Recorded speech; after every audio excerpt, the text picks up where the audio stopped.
Hi, my name is Ruby from New Horizon Campus. In this short video, I'll explain the basic operation of the three-way fridge fitted in Brian. I'll also cover off some of the frequent issues people have with the operation of the fridge. Brian is fitted with a three-way fridge operating on mains electricity, battery, or gas. When you have electric hookup, turn the switch to the first setting, which has a plug icon to power the fridge from mains electricity.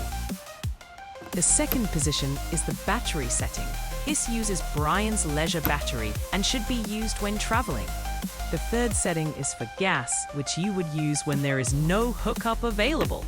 With the gas setting selected, press and hold in the temperature controller whilst also pressing in the igniter button. You will hear us click repeatedly. Keep holding both these buttons in until you see the needle move into the green zone, indicating that the gas has lit. There is a catch on the fridge door, which we would advise you to use when traveling to prevent the content of the fridge falling out. Inside the fridge, you will find a small freezer compartment. This is particularly useful to store a box of fish fingers or ice cubes in.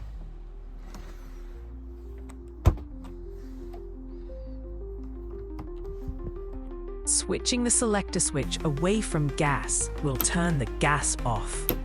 Moving the selector switch back to the top position switches off the fridge completely. Thank you for listening. Before we wrap up, I just want to take you through a few common issues which we find people encounter with the fridge in Brian. The good news is they are all easily solvable. If you are on electric hookup, you may notice that the fridge is not cooling down, even though the fridge appears to be switched on. If this happens, firstly check that the temperature control is turned up. Also check that the microwave clock is on. If it isn't, then the cause is usually the hookup cable not correctly connected, or on the camping post you are connected to the RCD has tripped. This will just need resetting. If you are having trouble igniting the gas on the fridge, there are a few quick checks you can try. Firstly, check that you have the selector switch set to gas, the third setting.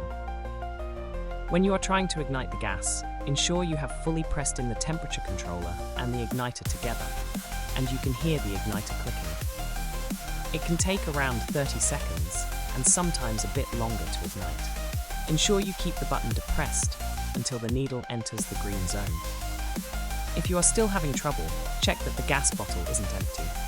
A simple check is to ignite one of the burners on the hob to make sure gas is coming through. If there is no gas, then change the bottle. Note that when you change the bottle, it will take a while for the gas to purge through. Keep holding the temperature controller and igniter in. This could take a minute or so. Thanks for watching. I hope you have a safe trip.